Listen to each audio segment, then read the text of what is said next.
Langganan negara mana yang sering berbelanja batu bacan di Indonesia? Ya, umumnya yang terbanyak itu ya dataran Asia. Asia seperti Seperti umumnya Taiwan, Cina. Mungkin ada juga yang Jepang, ada juga dari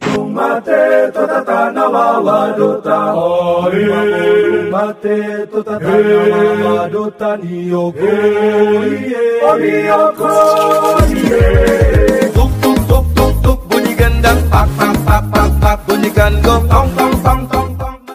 Oke, John Skuy, kembali lagi ke channel Bacan Universal. Kali ini kita kedatangan bintang tamu, salah satu maskot di dunia perbacanan, khususnya di Pulau Bacan, Labuha, Halmahera Selatan. Oke Bang, bisa diperkenalkan namanya? Ya, nama saya Aspardi, biasa yang dipanggil Bang Coy. Oke, Johnku. Kali ini kita kedatangan bintang tamu yaitu Bang Aspardin, atau pemain batu mengenalnya istilah dengan kata Abang Coy. Ya. Jadi edisi konten ini saya ingin membahas tentang keadaan seputar perbatuan di tahun 2021. Di bulan apa ini, Bang Coy? Ini bulan Juli. Ya, di pertengahan Juli saya ingin mengabarkan yang ada di Halmahera Selatan, khususnya di dunia perbatuan bersama Bang Coy. Oke Bang Coy, kita sedikit mengulas tentang keadaan ekonomi batu bacan. Menurut Bang Coy, untuk keadaan di tahun 2021 ini di saat pandemi ya, apakah mempengaruhi khususnya di dunia bisnis bacan? Ya, sudah tentu itu dipengaruhi karena baik dari orang-orang yang belanja lokalan maupun keluar dari wilayah Kalsel maupun internasional yang ingin berbelanja kepada kita pasti dipengaruhi karena mereka merasa takut. Karena kenapa? Karena perputaran baik dari transportasi sendiri manusianya itu pun dibatasi karena dengan adanya program pemerintah ini masalah PSBB. Masalah PSBB. Oke Bang Coy. Jadi di saat pandemi ini apakah masih ada harga bongkahan batu bacan yang senilai dengan yang sangat cukup fantastis untuk edisi tahun ini? Ya, sudah tentu ada, bahkan sampai ratusan juta. Sampai ratusan juta. Dalam hitungan ya beberapa on saja. Ya, mungkin di pemain batu di luar sana mempunyai stigma bahwa di saat pandemi ini apa-apa kan serba susah Bang Coy. Ekonomi bisa dikatakan jantungnya ekonomi di Indonesia udah mulai sedikit menyusut lah ya. Apakah itu mempengaruhi harga bacan lebih murah atau tetap stabil untuk saat ini? Karena untuk mengukur kestabilan itu tergantung dari pihak peminat sendiri. Ibaratnya kalau dia ini hobi, ya sudah tentu dia tidak memikirkan hal itu, apalagi barang itu dia suka. Karena standar nilai batu sendiri itu tidak ada. Begitu. Seseorang dinyatakan rugi atau dia merasa tidak berani karena mungkin dari segi marketnya dia ke masyarakat. Oh, segi market. Jadi artinya di batu bacan ini karena berhubung hobi, jadi tidak mengenal musim ya. Tidak mengenal. Entah itu ada edisi pandemi atau kesulitan ekonomi, yang jelas tetap stabil, tergantung daripada marketnya seperti apa. Oke, mungkin di luar sana banyak yang penasaran nih untuk sama Bang Coy ini. Untuk Bang Coy sendiri di bulan ini sudah menjual beberapa bongkah. Boleh tahu nggak nih penonton yang di luar sana nih, bongkah yang ratus atau puluh udah berapa kali transaksi dalam bulan ini, tentunya bulan Juli. Bulan ini udah banyak ya, mungkin ada sekitar ya hampir 30 atau 40. Untuk harga terendah nih, kita mulai dari terendah. Itu dalam bulan Juli stabilnya itu untuk harga kisaran berapa yang Bang Coy dijual di bulan ini? Yang harga terendah ya rata-rata ya paling anu itu dia 5 jutaan karena biasa saya belinya yang sedikit agak bobot dan biasanya kalau yang agak kecil kita bagi-bagi rezeki juga kepada teman-teman yang mainan. Oke, sesama pembeli batu ya. Untuk bongkahnya nih, saya ingin mengulik, menarik nih. Berapa juta yang udah Bang Coy jual dalam bulan Juli ini untuk kelas yang harga fantastis di bulan ini? Ya, kalau yang harga fantastis itu yang ratusan jutaan, cuma dia hitungan bobot. Kalau boleh bisa bilang nggak spesifiknya berapa ratus juta dan berat batunya itu apa dan jenis batunya itu bacan apa tentunya? Ada yang bacan Palamea, ada juga dia gabung dengan Kasdam, ada juga yang Majiko. Untuk Majikonya berapa kilo yang Bang Coy jual harga ratus? Ya puluhan kilo lah. Oh, puluhan kilo ya.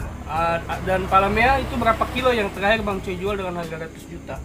Itu dia sekitar ya 5 kiloan. 5 kilo dengan harga berapa ratus? Ratus lah. pokoknya Ya, 100 lebih. mungkin Adalah. ada kisi-kisinya Iya, berapa digit. karena kan masalahnya itu sudah menjadi etika bisnis, karena kenapa kita juga, karena barang itu juga belum terjual kan kepada yang pihak pembelinya, jadi Ah ya, kita betul bisa betul. dulu dibocorin. Ya, Nah, ini- itu jadi modal mereka. Ya oke. Jadi gini, banyak pembeli di luar sana nggak tahu. Jadi kami di sini tentunya menjaga keprivasian bisnis Anda. Apabila Anda membeli sebuah bongkahan, maka kami sangat komitmen untuk merahasiakan sebuah harga. Ya seperti itu Bang Coy ya. Iya, karena terkadang ini ada yang sering menanya, Bang Coy itu dijual berapa, sebenarnya nggak bisa, apalagi kita sudah tulis sold out. Iya iya iya. Baik gitu. Itu namanya melanggar etika bisnis ya. etika bisnis. Ya, jadi manakala siapa tahu pelanggannya Bang Coy mau menjual kembali Iya. dan dia sangat pusing apabila udah banyak nutang modalnya. Jadi bermain batu bacaan ini sebenarnya sisi ruginya sih tidak ada. Ini dia tergantung marketingnya dengan pemanfaatan barang sendiri. Kita umumnya di orang Indonesia, itu spesifikasi untuk ukir itu ini belum ada. Belum Oh terkait. ya, jadi kami khususnya untuk menjual mentahannya ya. Iya, Mentahannya, dan di luar itu untuk pengolahannya. ya pengolahannya itu mereka pemanfaatannya itu semua terpakai. Sehingga mereka itu tidak merasa rugi. Contoh, bila mana batu bacaan ini yang mudah kita memberikan kepada orang yang tidak tahu dalam perawatannya, ya ibarat bahasa kerennya sekarang itu dibilang treatment. Nah, dia tidak bisa menaikkan warna, pasti dia akan merasa rugi. Iya iya. Nah, begitu juga dengan yang kapur. Kalau dia juga tidak tahu treatment dengan bisa menghilangkan kapur, sudah tentu dia pasti akan merasa rugi. Oh, Begitu jadi- juga jadi bermain batu bacaan ini sebenarnya dia tidak punya standarisasi harga. Namun pada umumnya karena orang sudah biasa membeli, dia angka itu sudah ada gambaran gitu. Oh ya, Jadi, jadi bila mana satu orang itu dia membeli batu bacaan dengan harga 1 juta market dia, dalam satu piece-nya, dia jangan coba-coba naik di angka 2 juta. Jadi kalau dia menawarkan dengan angka yang dia beli hanya 1 juta, coba-coba dia beli barang yang mahal, sudah tentu pasti dia merasa rugi. Oh, jadi semua itu kembali yang pertama kepada marketnya, Ya, marketnya yang itu kedua yang utama. pengolahannya, Ya, pemanfaatan yang barangnya. ketiga bagaimana caranya batu ini bisa disesuaikan. Disesuaikan.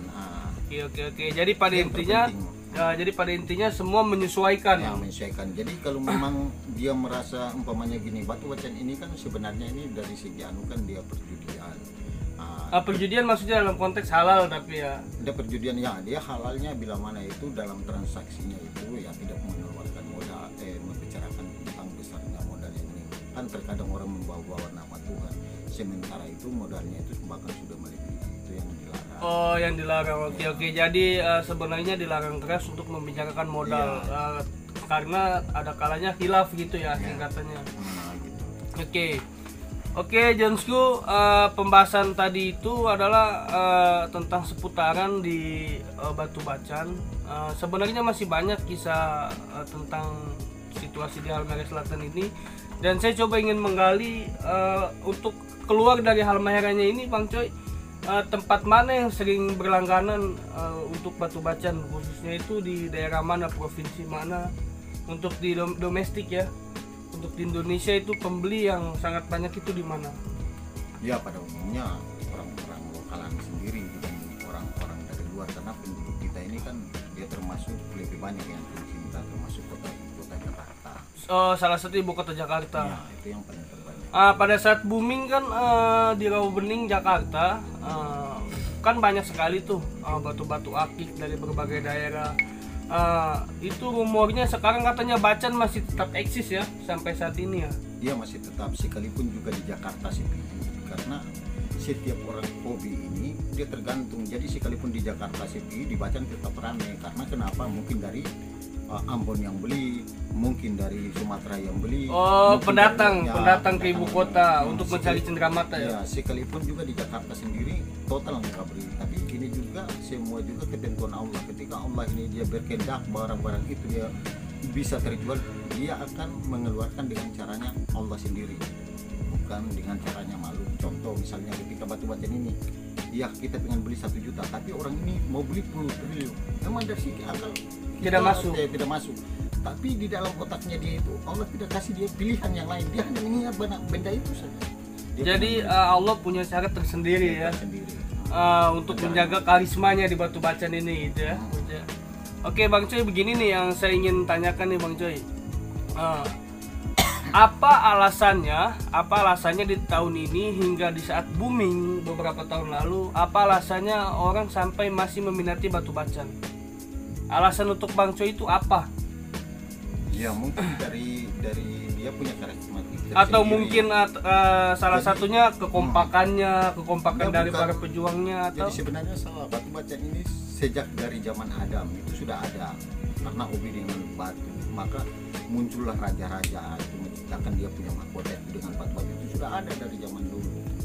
oh dari zaman kesultanan. Ya, bukan dari zaman kita, mungkin dari nenek moyang kita, karena cuma zaman itu kan kita belum hadir. Iya ya, tapi kan begini Bang Choi. Saya tahu batu itu dari zaman Nabi sudah ada. Bisa dikatakanlah seperti zamrud itu sudah terjadi di zaman Nabi. Bahkan Nabi pun diriwayatkan memakai cincin batu zamrud. Tetapi maksud saya alasan untuk logisnya bagi para pecinta batu memang mengetahui demikian. Tetapi kan banyak penonton kita nih mungkin yang belum hobi batu atau buta dalam dunia bisnis batu. Mungkin kan mereka bertanya-tanya, ini kan udah nggak booming batu lagi, udah nggak zamannya batu lagi, tapi mengapa batu bacan kok harganya tetap tinggi ya? Maksud saya apa alasannya? Sedangkan batu-batu mulia lain bisa dikatakan seperti Kalimaya itu kan tetap eksis, disusul lagi Garut atau Aceh, batu Aceh kayak seperti Indok guys, atau ametis dan lain-lain. Tapi kenapa batu bacan masih mendominasi Jadi tetap eksis? Alasannya apa yang bisa Jadi meyakinkan alasannya penonton? yang bisa bikin dia itu eksis, artinya yang pertama ini mungkin karena kesukaan, yang kedua mungkin dari faktor-faktor sejarah, karena batu bacan ini sendiri ini dia kekerasannya mendekati dengan nefrit atau jen. Tingkat kekerasannya bahkan itu setara dengan nefrit. Sementara dia itu kan menyamai mirip dengan batu giok. Sementara giok itu untuk dataran-dataran keluar di sana seperti Asia, mereka hobi, bahkan mereka menganggap itu sebagai salah satu yang sakral untuk sebagai bahan kebutuhan gitu, mungkin pembawa rezeki, pembawa ini ya tergantung. Gitu. Namun kebanyakan orang-orang ini yang bikin merasa dirinya rugi ini, kalau dia merasa rugi seharusnya dia beli, sebenarnya simpel, tidak akan rugi. Kalau dia takut untuk bermain bacan, maka dia beli saja barang yang jadi, jangan yang barang tertutup. Memang barang yang tertutup ini untungnya tinggi, tapi dia harus menerima risiko. Risikonya apa? Di situ dia bisa kalah. Karena kalau dia mau main yang fight itu belum tentu akan dia kalah, susah untuk dia kalah karena batunya sudah nyata, bermain yang nyata atau batu yang terpotong. Nah kalau dia coba-coba masuk di ranah yang tertutup, maka sudah pasti dia menerima risiko. Ada yang lain ketika di dunia postingan dia merasa dirinya bahwa wah saya ini karena ditipu, ya risikonya ditipu karena kamu mau belanja, Beli yang murah, mau belanja online, mau beli online. nah mau beli juga dengan mungkin ada faktor-faktor lain, mungkin karena mau murah sekali. Oh ya, jadi mungkin dia tertipu ditipu. dari oknum ya. Dari oknum. Jadi harusnya kalau memang dia pengen begitu, dia harus terima risiko. Kalau dia tidak mau terima risiko begitu, ya dia berangkat juga ada risikonya tiket dia harus keluarkan, itu juga belum tentu dia dapat. Jadi dia sangat beruntung juga. Mungkin Allah itu kasih perantara kepada mereka biar rezeki itu lewat dari mereka, orang yang posting dia mudah terlihat dibanding dia turun karena risiko. Risikonya apa? Belum tentu dia dapat barang. Yang kedua, biar dia untung triliun, dia datang wajar, dia untung besar karena kenapa? Risikonya dia tempuh ke sini. Tapi sebentar lagi kalau dia jatuh, uangnya 700 triliun atau berapa puluh triliun itu yang dia untung, tiba-tiba dia jatuh, maka hilang semua. Atau paling tidak dia terjatuh, mungkin ke 7 meter atau 8 meter, tapi belum sampai di dasar. Tapi traumanya itu 1000 tahun. Setidaknya apapun kejadiannya tetap ada resikonya. Jadi pembicaraan ini menariknya seperti ini, Bang Choi. Ada nggak sih solusi untuk bagi para penghobi batu bacan atau bahkan yang tidak hobi sekalipun yang ingin mempunyai batu bacan untuk beli di online? Bang Choi kan jualan di online, ya kan? Dan COD di sini juga ya, COD di lokal sini. Ada nggak sih tips-tips untuk bos-bos yang di luar sana itu gimana caranya agar kita tidak terkena tipu? Ya, salah satunya apa? Yang pertama ketika bertransaksi, yang pertama itu sebelumnya itu yang mungkin dia telepon kepada rekan-rekan dia yang kenal. Nah, apabila nggak ada yang kenal? Apabila yang tidak ada yang kenal, yang mohon di video call. Video call, iya. Pastikan batu itu ada di tangannya. Ada di tangan dia. Yang kedua, mungkin dia bisa kenal orang-orang yang lebih dekat. Dia tinggal di daerah mana? Kalau dia takut, dia bilang katanya dia tinggal di daerah Bacan, coba dia video call, lihat polisi kantor Polres Halsel atau masjid yang ada tulisannya Halsel, sehingga dia juga merasa tidak was-was begitu. Cuma kalau sebaiknya saran saya, karena orang itu dia baru, sebaiknya jangan dulu cari tahu dulu kebenarannya dia. Mungkin kalau memang dia tinggal di Bacan, sudah tentu biar sekalipun itu tidak mungkin, karena dia bermain di tanah Bacan itu kan semua itu teman, tidak mungkin dia tidak dikenal. Iya. Jadi setidaknya solusi yang sederhananya bisa di track record lah. Ya. Track record dari apa? Kesehariannya dia berjual batu bacan. Bisa juga ditanyakan kepada rekan dekatnya mungkin ya. Sudah pasti akan dikenal. Ibaratnya begini, kita bikin suatu toko, sekalipun dia tidak kenal, orang pasti akan tahu. Iya betul. Nah, bagaimana kamu mau dikenal sementara kamu itu menjual batu bacan? Sudah tentu pasti ada juga yang menjual juga pasti akan kenal. Ya. Apalagi bacan itu saya yang sangat kecil itu mudah. Oke, tadi kan kita sudah membahas Bang Coy tentang penjualan batu bacan di domestik tentunya. Tetapi untuk kancah internasional, langganan negara mana yang sering berbelanja batu bacan di Indonesia? Ya, umumnya yang terbanyak itu ya dataran Asia. Asia seperti umumnya Taiwan, Cina. Mungkin ada juga yang Jepang, ada juga dari negara-negara. Iya, saya pribadi pernah menjual di Jepang ya. Betul. Karena kemarin itu sempat ada masuk dari saya itu dia dari luar negeri, cuma saya lupa dia dari negara apa. Termasuk dengan Arab, sempat juga pernah bertanya kan. Cuma dari segi harga. Oke Bang Coy, mungkin part 2-nya kita bisa bikin ya. Part 2-nya nanti kita mengulik tentang ke lokasi dengan contoh-contoh galian bacan ya. Mungkin banyak yang belum tahu tentang galian juga. Jadi John Skoy, pembahasan kali ini untuk sendiri lokasi itu mungkin saya sudah posting di situ kan, semua sudah tertera Palamia, ada beberapa. John Skoy, pembicaraan part kedua kita akan mengulik lagi tentang galian-galian dan banyak info menarik seputaran batu bacan di tahun 2021 ini, bahwa batu bacan tetap eksis. Bang Coy, mungkin ada pesan-pesan untuk para penghobi bacan di tahun ini?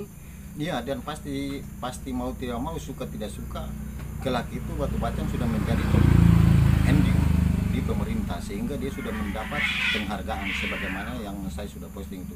Dia menjadi salah satu adat istiadat apa ini, harta benda cagar budaya. Gitu. Ya, mungkin ada pesannya Bang Coy untuk pejuang bacan di Indonesia. Pesan-pesannya apa? Mungkin secara singkat. Ya, jadi tetap saja eksis terus. Mudah-mudahan ini ke depannya ini pemerintah ini udah melirik, karena ini sudah menjadi program pemerintah juga, karena sampai dia sudah mendapat penghargaan. Dan kelak dia bisa supaya bisa go internasional. John Skoy, terima kasih yang sudah menyaksikan. Jangan lupa klik subscribe dan tombol lonceng notifikasinya. Terima kasih sudah menonton video ini. Saya akhiri video ini. Wabillahi taufik walhidayah. Wassalamualaikum warahmatullahi wabarakatuh.